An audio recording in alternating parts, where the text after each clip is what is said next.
Okay, 3 weeks ago, my 2017 Toyota Prius got this blinking light right underneath the seatbelt lights. So it keep blinking, and I immediately pull into the gas station, and I check all my tire, and I find out that my left rear tire only got around 17 psi, 17 pound of pressure, where all other tires are around 32. So I know right away that I probably run to a nail or a screw or something stuck in my tire. That's why it caused a low pressure. So if you see the blinking light, look like this, that's what telling you the tire, one of the tires is low. Okay. I'm going to show you. I put the two rear tire to 40 psi each. That way, it's kind of like even the car out, because the two front is around 32. The back is 40 psi. So I can make it home, because I need the tire pressure pretty high, so I can use the tool to fix this flat. Okay, so I'm going to introduce you the tool that I be using, and I'm going to show you what I done to fix this problem. Okay, so the tool I use is this kit right here. Okay, it's a tire repair kit. This technique is called plugging. Plug something in. Okay. During my days as a mechanics in the 80s, I have a very successful rate in repair tire, because simply I pay attention to the size of the nail or the screw that was stuck in the tire. Okay. So with this kit, if you have a nail or a screw that is smaller than the diameter of this tool right here, I think they call this a rimmer. Okay. If it's smaller than this diameter, then the plug will work great. If it's a little bit bigger, it's probably work, but it might not last that long. Okay. So what I did is I determined if it's bigger than this, then I need to patch the tire. I just tell the customer, hey, I need to patch it. But if it's smaller than this, then I recommend a plug, because a plug is, number one, way back in the 80s, it's much cheaper than the flat. Right? I think the owner charged like $4.50 to fix it, and the patch is about $6 or $7, something like that. Okay, so basically, this tool is very handy to have it at home, just in case you have a flat, and then you put on your spare tire and you realize your spare tire is flat too, because a lot of us forget to check that spare tire, right? We can check all other tire, but for spare we have tendency to forget. Okay, so as you can see, I bought it 10 years ago, and I used it twice. Okay, so that's why this thing had 2 strips missing. So I didn't think it's gonna work, because like 10 years, that's a long time. But it's turned out it's still working, because I repaired that 3 weeks ago, and still no leaks. Okay, so so the rest of the video, I'm gonna show you what I did. Of course, you need to take out the tire, and I'm gonna show you how to rim it out, and using this tool to plug this, put this in your tire to stop that leaks. Okay. Okay, last one. All right, so notice the valve stem is on my right side. Okay, I'm gonna take this tire out, and I'm gonna show you where the nail is at. Because when I fill up the tire, I saw it right there. That's the screw right there. Okay, so what I'm gonna do, probably a slow leaks right there, as you can see it. All right, so to plug this up, I use this this kit here. Got this about 10 years ago. Hopefully it still works. So basically you take this out like so. Just show on the, right, and you just grab this, right, flat the end of it and put this in like so. Remind me of my mechanic days, right? You need to do this or you patch it, okay? So to patch it, you have to take out the tire, but for this called plug-in, okay, for the radial tire. For the bias tire, they have a gun, and you just shoot the rubber part in there. So basically, you want to make it pretty even like that, okay? That's how you set this up. All right, so to take this out, it's going to be pretty quick, because what I'm going to do is as soon as I take this out, the other thing that comes with a tire is this part right here, okay? I have to stick this in and make the hole about this side, so this part can slide right in, okay?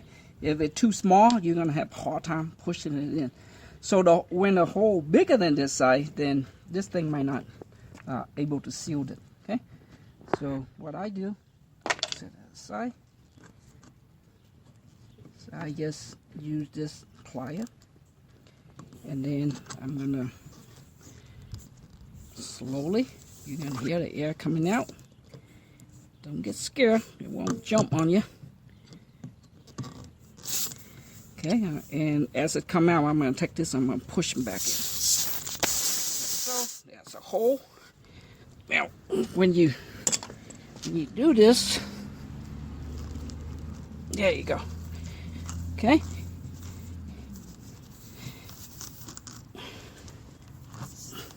Now, your tire pressure have to be, you gotta have a good tire pressure in there, okay? Because if the tire pressure is low, it's hard for you to move this thing in and out. So basically you want to rim that hole to it this side, so the other part can go in.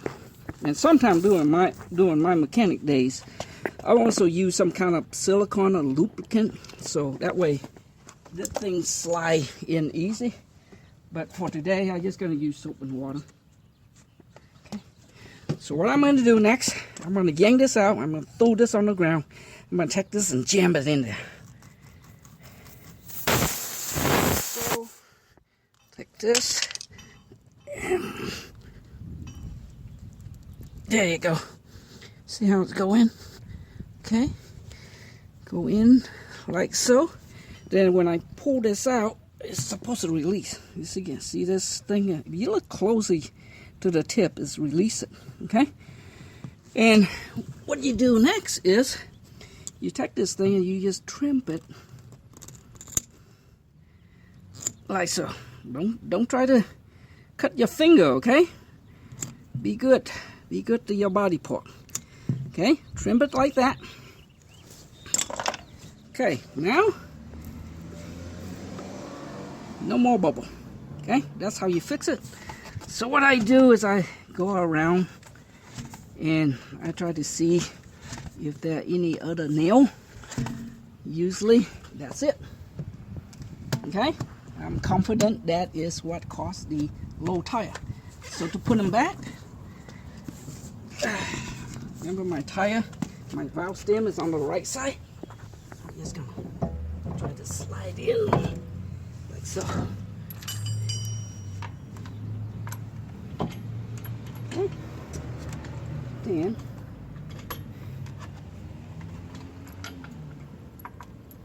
there you go.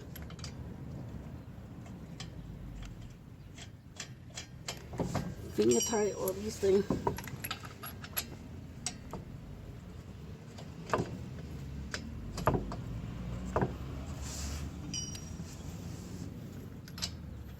Always finger tight these lugs before you tighten them, okay? A lot of tire shop, they use that impact gun. And next thing you know, they just use an impact gun and they just put them in and they just start tying it. Well, it's great, but when next thing you know, the stud is stripped and broken, and then they're gonna say, oh, it's your tire wear. That's BS, okay? So always tie this finger tight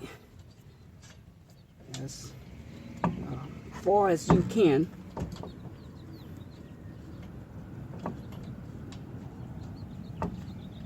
Okay, just take your time. Do it like, take care of it like your baby. If you don't have a baby, think of it as somebody else's baby. Unless you don't like baby, then find something else to love. But after you got it all in, using this, slowly put the rest of them in.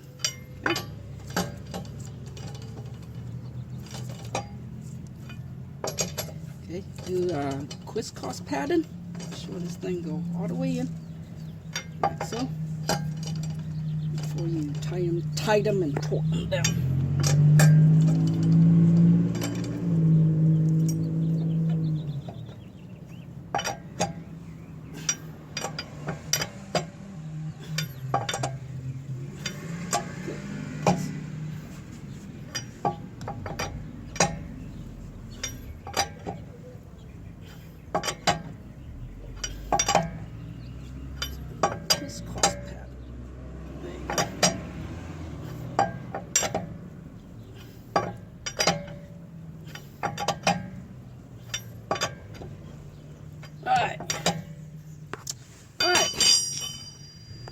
There's the guilty party. Okay, right there. Alright, so let me put this back. Just kidding.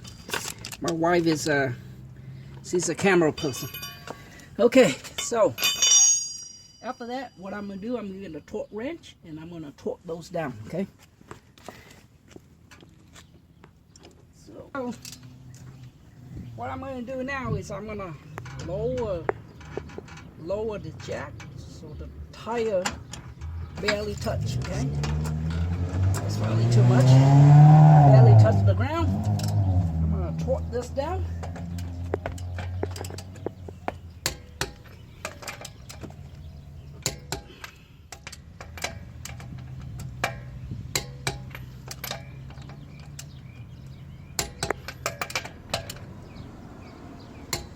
Okay.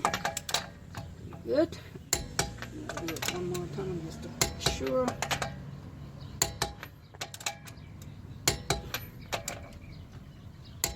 There you go. Okay. After that, you just lower this all the way down. Remove the jack. Then I'm going to go around to a final torque. Okay, after that, you're pretty much done. And now I'm going to recheck the tire pressure. Okay, 33.5 psi. Okay, so I'm going to lower it down just a little bit.